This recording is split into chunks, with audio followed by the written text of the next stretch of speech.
اعوذ باللہ من الشیطان الرجیم بسم اللہ الرحمن الرحیم ربی اشرح لی صدری ویسر لی امری واحلل عقدۃ من لسانی یفقہوا قولی ربی زدنی علما۔ دوسری وحی حصہ اول، حصہ دوم اور اب اس کے بعد حصہ سوم کا آغاز کرتے ہیں سورہ مدثر کی آیات کے لفظی اور بامحاورہ ترجمہ سے۔ لفظی اور بامحاورہ ترجمہ کرنے کے بعد اس کی ڈیٹیل دیکھیں گے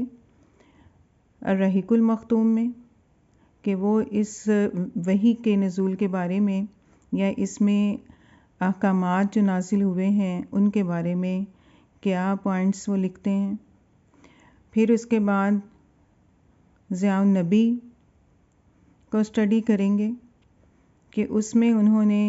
سیرت کا آغاز، رسالت کا آغاز، سورہ مدثر کی آیات کو رسالت کا آغاز فرمایا اور ان کے مطابق سورہ علق کی جو پہلی 5 آیات ہیں وہ نبوت کا آغاز تھیں،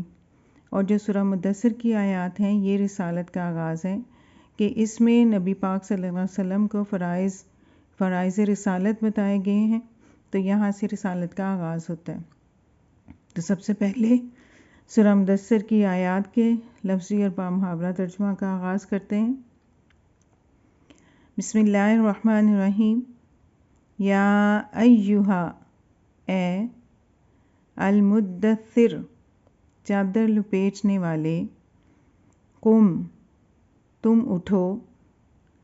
فا، پس یا پھر، انذر، تم ڈراؤ۔ یا ایہا المدثر، اے چادر لپیٹنے والے، قم فانذر، اٹھیے اور لوگوں کو ڈرائیے، اور ربا، پالنے والا، کا، تیرا،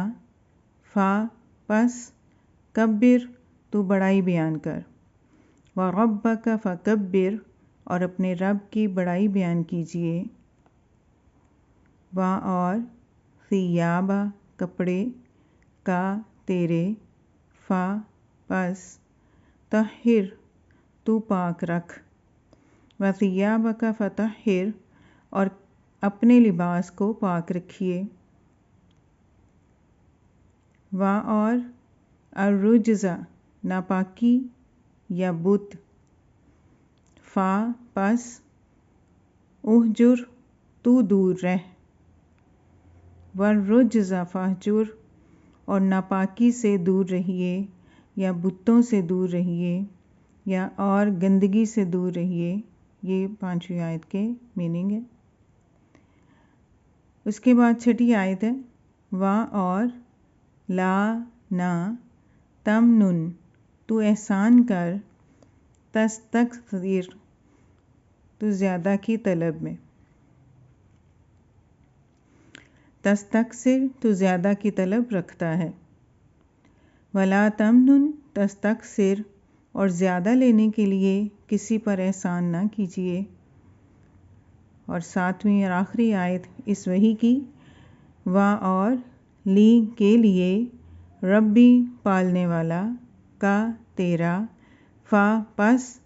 اصبر، تو صبر کر، ولربک فاصبر، اور اپنے رب کی رضا کے لیے صبر کیجیے۔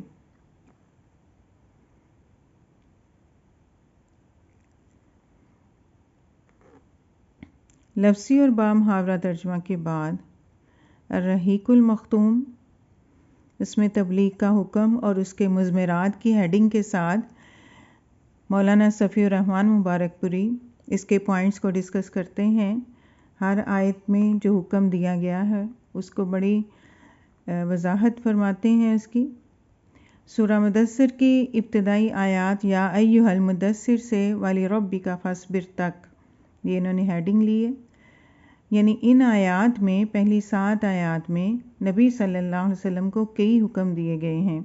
جو بظاہر تو بہت مختصر اور سادہ ہیں، لیکن حقیقتاً بڑے دور رس مقاصد پر مشتمل ہیں اور حقائق پر ان کے گہرے اثرات مرتب ہوتے ہیں۔ چنانچہ نمبر 1، انذار۔ انذار کی آخری منزل یہ ہے کہ عالم وجود میں اللہ کی مرضی کے خلاف جو بھی چل رہا ہو اسے اس کے پرخطر انجام سے آگاہ کر دیا جائے، اور وہ بھی اس طرح کہ عذاب الہی کے خوف سے اس کے دل و دماغ میں ہلچل اور اتھل پتھل مچ جائے۔ دوسرا حکم رب کی بڑائی اور کبریائی بجا لانے کا۔ تو رب کی بڑائی اور کبریائی بجا لانے کی آخری منزل یہ ہے کہ روئے زمین پر کسی اور کی کبریائی برقرار نہ رہنے دی جائے،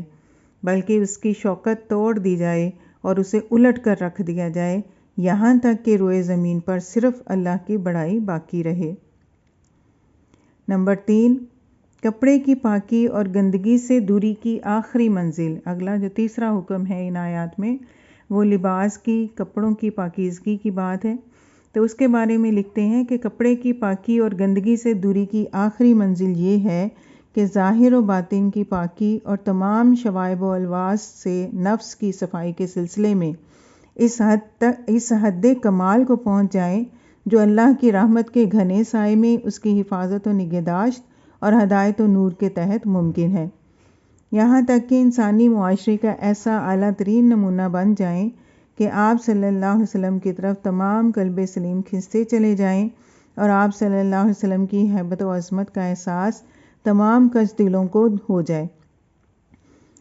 اور اس طرح ساری دنیا موافقت یا مخالفت میں آپ صلی اللہ علیہ وسلم کے گرد مرتکز ہو جائے، یعنی اکٹھی ہو جائے۔ چوتھا حکم ہے کہ احسان کر کے اس پر کثرت نہ چاہنے کی آخری منزل یہ ہے کہ اپنی جد و جہد اور کارناموں کو بڑائی اور اہمیت نہ دیں، بلکہ ایک کے بعد دوسرے عمل کے لیے جد و جہد کرتے جائیں، اور بڑے پیمانے پر قربانی اور جہد و مشقت کر کے اسے اس معنی میں فراموش کرتے جائیں کہ یہ ہمارا کوئی کارنامہ ہے، یعنی اللہ کی یاد اور اس کے سامنے جواب دہی کا احساس اپنی جہد و مشقت کے احساس پر غالب رہے۔ پھر لکھتے ہیں کہ نمبر 5 پہ آخری آیت میں اشارہ ہے کہ اللہ کی طرف دعوت کا کام شروع کرنے کے بعد معاندین کی جانب سے مخالفت، استہزاء، ہنسی اور ٹھٹھے کی شکلوں میں ایذا رسانی سے لے کر آپ صلی اللہ علیہ وسلم کو اور آپ صلی اللہ علیہ وسلم کے ساتھیوں کو قتل کرنے اور آپ صلی اللہ علیہ وسلم کے گرد جمع ہونے والے اہل ایمان کو نیست و نابود کرنے تک کی بھرپور کوششیں ہوں گی، اور آپ کو ان سب سے سابقہ پیش آئے گا۔ اس صورت میں آپ صلی اللہ علیہ وسلم کو بڑی پامردگی اور پختگی سے صبر کرنا ہوگا، وہ بھی اس لیے نہیں کہ اس صبر کے بدلے کسی حظ نفسانی کے حصول کی توقع ہو، یعنی یہ صبر اس لیے نہیں کرنا کہ اس کے بدلے آپ کی کوئی نفسانی خواہش پوری ہو یا اس کا حصول ممکن ہو، بلکہ محض اپنے رب کی رضا مرضی، اس کے دین کی سربلندی کے لیے یہ صبر کرنا ہے۔ وَلِرَبِّكَ فَاصْبِرْ۔ اللہ اکبر۔ یہ احکامات اپنی ظاہری شکل میں کتنے سادہ اور مختصر ہیں، اور ان کے الفاظ کی بندش کتنی پرسکون اور پرکشش نغمگی لیے ہوئے ہے، لیکن عمل اور مقصد کے لحاظ سے یہ احکامات کتنے بھاری، کتنے باعظمت اور کتنے سخت ہیں، اور ان کے نتیجے میں کتنی سخت چومکھی آندھی بپا ہوگی جو ساری دنیا کے گوشے گوشے کو ہلا کر اور ایک کو دوسرے سے گتھ کر رکھ دے گی۔ انہی مذکورہ آیات میں دعوت و تبلیغ کا مواد بھی موجود ہے۔ انذار کا مطلب ہی یہ ہے کہ بنی آدم کے کچھ اعمال ایسے ہیں جن کا انجام برا ہے، اور یہ سب کو معلوم ہے کہ اس دنیا میں لوگوں کو نہ تو ان کے سارے اعمال کا بدلہ دیا جاتا ہے اور نہ دیا جا سکتا ہے، اس لیے انذار کا ایک تقاضا یہ بھی ہے کہ دنیا کے دنوں کے علاوہ ایک دن ایسا بھی ہونا چاہیے جس میں ہر عمل کا پورا اور ٹھیک ٹھیک بدلہ دیا جا سکے۔ یہی قیامت کا دن،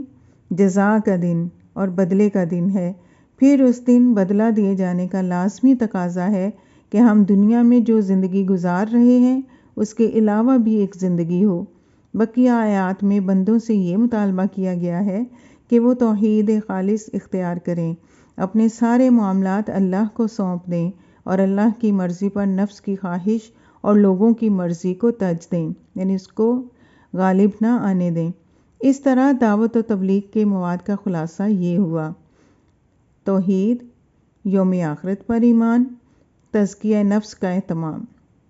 یعنی انجام بد تک لے جانے والے گندے اور فحش کاموں سے پرہیز اور فضائل و کمالات اور اعمال خیر پر کاربند ہونے کی کوشش۔ اس کے بعد اپنے سارے معاملات کی اللہ کو حوالگی اور سپردگی۔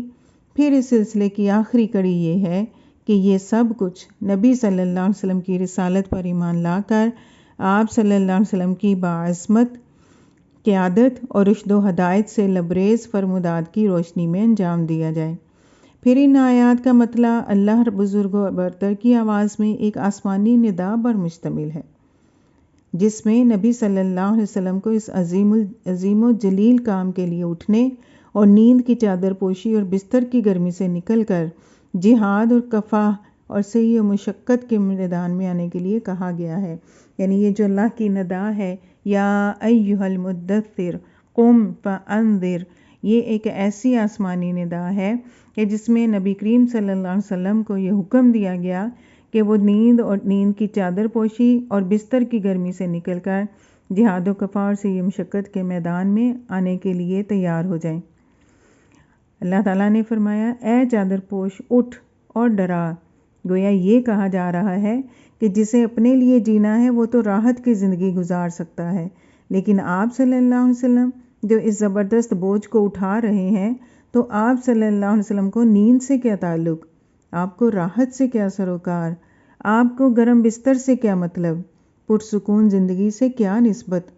راحت بخش ساز و سامان سے کیا واسطہ۔ آپ اٹھ جائیے اس کار عظیم کے لیے جو آپ صلی اللہ علیہ وسلم کا منتظر ہے، اس بار گراں کے لیے جو آپ صلی اللہ علیہ وسلم کی خاطر تیار ہے۔ اٹھ جائیے جہد و مشقت کے لیے، تکان اور محنت کے لیے اٹھ جائیے کہ اب نیند اور راحت کا وقت گزر چکا، اب آج سے پہم بیداری ہے اور طویل و پرمشقت جہاد ہے۔ اٹھ جائیے اور اس کام کے لیے مستعد اور تیار ہو جائیے۔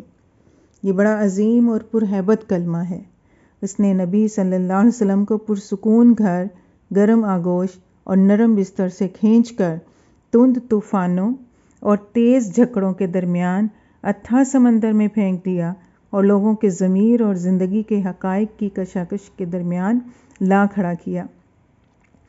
پھر رسول اللہ صلی اللہ علیہ وسلم اٹھ گئے اور 20 سال سے زیادہ عرصے تک اٹھے رہے، راحت و سکون تج دیا۔ زندگی اپنے لیے اور اہل و عیال کے لیے نہ رہی، آپ اٹھے تو اٹھے ہی رہے۔ کام اللہ کی طرف دعوت دینا نہ تھا، کام اللہ کی طرف دعوت دینا تھا۔ آپ صلی اللہ علیہ وسلم نے یہ کمر توڑ بار گراں اپنے شانے پر کسی دباؤ کے بغیر اٹھا لیا۔ یہ بوجھ تھا اس روئے زمین پر امانت کبریٰ کا بوجھ، ساری انسانیت کا بوجھ، سارے عقیدے کا بوجھ اور مختلف میدانوں میں جہاد و دفاع کا بوجھ۔ آپ نے 20 سال سے زیادہ عرصے تک پہم اور ہماگیر معرکہ آرائی میں زندگی بسر کی، اور اس پورے عرصے میں یعنی جب سے آپ نے وہ آسمانی ندائے جلیل سنی اور یہ گراں بار ذمہ داری پائی، آپ کو کوئی ایک حالت کسی دوسری حالت سے غافل نہ کر سکی۔ اللہ آپ کو ہماری طرف سے اور ساری انسانیت کی طرف سے بہترین جزا دے۔ مولانا صفی الرحمن لکھتے ہیں کہ اگلے صفحات میں رسول اللہ صلی اللہ علیہ وسلم کے اسی طویل اور مشقت جہاد کا ایک مختصر خاکہ ہے۔ تو اگلے صفحات میں جیسے جیسے ہم پڑھتے جائیں گے ویسے ویسے نبی پاک صلی اللہ علیہ وسلم کا مشن، آپ کی پرمشقت جہاد، آپ کی مسلسل کوشش، اس کے بارے میں ہم جانتے چلے جائیں گے۔ ضیاء النبی میں جیسا کہ میں نے پہلے ذکر کیا تھا کہ وہ اس دوسری وحی کو آغاز رسالت قرار دیتے ہیں۔ ان کا کہنا ہے کہ نبوت کا اظہار تو سورہ علق کی ابتدائی 5 آیات کے نزول سے ہو گیا، لیکن رسالت کا آغاز اس وقت ہوا جب سورہ مدثر کی ابتدائی آیتیں نازل ہوئیں۔ ارشاد فرمایا گیا، یا ایھا المدثر قم فانذر، اے چادر لپیٹنے والے اٹھیے اور لوگوں کو ڈرائیے، وربک فکبر، اور اپنے رب کی بڑائی بیان کیجیے، وثیابک فطہر، اور اپنے لباس کو پاک رکھیے، والرجز فاہجر، اور بتوں سے حسب سابق دور رہیے، ولا تمنن تستکثر، کسی پر احسان نہ کیجیے زیادہ لینے کے لیے، وَلِرَبِّكَ فَاصْبِرْ، اور اپنے رب کی رضا کے لیے صبر کیجیے۔ یہ وہ آیات طیبات ہیں جن سے رسالت محمدی کا آغاز ہوا صلی اللہ علیہ وسلم۔ اپنے رب کریم کا یہ حکم ملتے ہی سرور عالم صلی اللہ علیہ وسلم نے کمر ہمت باندھ لی، حق کا علم بلند کرنے کے لیے، ظلمت کدہ عالم کو نور توحید سے منور کرنے کے لیے، باطل کو ہر میدان میں شکست فاش دینے کے لیے یتیم مکہ نے عزم مصمم کر لیا۔ بادیہ ضلالت میں صدیوں سے بھٹکنے والے قافلہ انسانیت کو منزل مراد تک پہنچانے کے لیے جو قدم اٹھا وہ ہمیشہ آگے ہی بڑھتا گیا۔ مخالفت کا کوئی طوفان اس کی برق رفتاری کو متاثر نہ کر سکا۔ عداوت و حسد کے کتنے ہی آتش کدے بھڑکائے گئے، لیکن اس بشیر و نذیر رسول کے مبارک قدموں کی برکت سے وہ گلستانوں میں تبدیل ہوتے گئے۔ تند و تیز آندھیاں اس کے روشن کیے ہوئے چراغوں کو بجھا نہ سکیں، اس کے جانثاروں پر ظلم و ستم کے پہاڑ توڑے گئے، لیکن ان کی حوصلہ مندیوں میں ذرا فرق نمایاں نہ ہوا۔ حکم الہی۔ نزول وحی کے بعد سب سے پہلا حکم الہی نماز ادا کرنے کے بارے میں تھا۔ حضرت جبرائیل علیہ السلام حضور صلی اللہ علیہ وسلم کو ہمراہ لے کر ایک وادی میں سے گزرے۔ جبرائیل علیہ السلام نے اپنا پر مارا، وہاں سے پانی کا ایک چشمہ ابل پڑا۔ حضور علیہ الصلاۃ والسلام کی موجودگی میں جبرائیل علیہ السلام نے وضو کیا، پھر سرکار دو عالم صلی اللہ علیہ وسلم نے اسی طرح وضو کیا، پھر جبرائیل علیہ السلام نے حضور صلی اللہ علیہ وسلم کی معیت میں نماز ادا کی، یعنی حضور صلی اللہ علیہ وسلم کے ساتھ نماز ادا کی۔ یہ نماز 2 رکعتوں پر مشتمل تھی۔ اس کی ادائیگی کے 2 وقت تھے، طلوع آفتاب سے پہلے اور غروب آفتاب سے پہلے، یعنی سورج نکلنے سے پہلے اور سورج غروب ہونے سے پہلے کے یہ 2 اوقات مقرر ہوئے جن میں 2 رکعت نماز ادا کرنی تھی۔ تو 5 وقت کی نماز تو اسراء کی رات فرض ہوئی۔ ان کے اوقات کی تعلیم کے لیے جبریل امین 2 روز برابر حاضر ہوتے رہے اور حضور صلی اللہ علیہ وسلم کو نماز پڑھنے کا طریقہ اور اس کے اوقات کی تعلیم دیتے رہے، یعنی حدیث میں جو نماز کا طریقہ ہے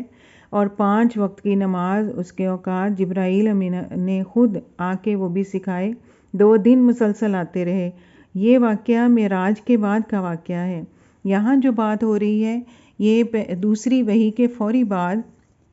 سورہ مدثر کی آیات کے نزول کے فوری بعد نبی پاک صلی اللہ علیہ وسلم کو وضو کا طریقہ سکھایا گیا اور آپ صلی اللہ علیہ وسلم کے ساتھ جبرائیل علیہ السلام نے 2 رکعت نماز ادا کی،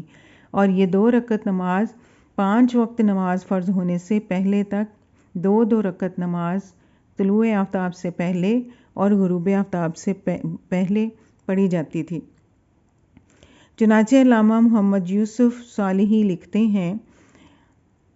یہ عربی متن کے بعد اس کا ترجمہ ہے کہ سہیلی کہتے ہیں کہ حربی اور یحییٰ بن سلام نے کہا شب معراج سے قبل 2 نمازیں فرض تھیں، ایک غروب آفتاب سے پہلے اور ایک طلوع آفتاب سے پہلے۔ ابن جوزی نے مقاتل بن سلیمان سے نقل کیا ہے کہ ابتدائی اسلام میں اللہ تعالیٰ نے مسلمانوں پر 2 رکعتیں صبح کو اور 2 رکعتیں شام کو فرض کی تھیں۔ یہاں جو حاشیہ نمبر 1 میں لکھا ہے، یہ کتاب سبل الہدا والرشاد، یہ بھی سیرت کی کتاب ہے عربی میں، اور یہ سیرت شامی کے نام سے مشہور ہے۔ محمد بن یوسف شامی، امام محمد بن یوسف شامی اس کے مصنف ہیں، اس کے مؤلف ہیں، تو انہی کی نسبت سے اس کو سیرت شامی بھی کہا جاتا ہے۔ تو اس کی دوسری جلد کے صفحہ نمبر 400 سے یہ انہوں نے ماخوذ کیا ہے، یہ قطع لیا ہے، جس میں پتہ چلتا ہے کہ یہ 2 رکعتیں پہلے مسلمانوں پر فرض تھیں اور وہ دن میں 2 دفعہ، ایک مرتبہ صبح سورج طلوع ہونے سے پہلے اور ایک بار شام کو سورج غروب ہونے سے پہلے۔ وضو کی آیت تو مدینہ طیبہ میں نازل ہوئی، لیکن وضو کی فرضیت کا حکم پہلی نماز کی فرضیت کے ساتھ دیا گیا، یعنی وضو کا جو طریقہ ہے اس کی آیت وہ مدینہ میں نازل ہوئی ہے، جبکہ وضو کی فرضیت کہ وضو کے بغیر نماز نہیں ہے، یہ فرض ہے، یہ پہلی نماز کی فرضیت کے ساتھ ہی دیا گیا تھا۔ تو حضور نبی علیہ الصلوۃ والسلام نے بغیر وضو کے کوئی نماز ادا نہیں کی۔ حضرت عائشہ صدیقہ رضی اللہ تعالیٰ عنہ اس آیت کو آیت تیمم فرمایا کرتی تھیں، کیونکہ تیمم کا حکم پہلی بار اس آیت میں نازل ہوا، جس میں وضو کا طریقہ، جس آیت میں وضو کا طریقہ بیان ہوا ہے، مدینہ طیبہ میں وہ آیت نازل ہوئی تھی، اس کو حضرت عائشہ صدیقہ رضی اللہ عنہ نے آیت تیمم کا نام دیا، کیونکہ اس میں تیمم کا حکم بھی پہلی بار نازل ہوا تھا۔ پیر کرم شاہ ضیاء النبی میں اس کے بعد دعوت اسلام اور اس کے مختلف ادوار پر بحث کرتے ہیں، اور الرحیق المختوم میں مولانا صفی الرحمن وہ بھی دعوت کے ادوار اور مراحل پر بات کرتے ہیں۔ تو انشاءاللہ ہمارا جو اگلا لیکچر ہوگا وہ دعوت کے ادوار اور اس کے مراحل پر ہوگا۔ دونوں سیرت کی دونوں کتابوں کی روشنی میں ہم اسے اسٹڈی کریں گے۔ وما علینا الا البلاغ۔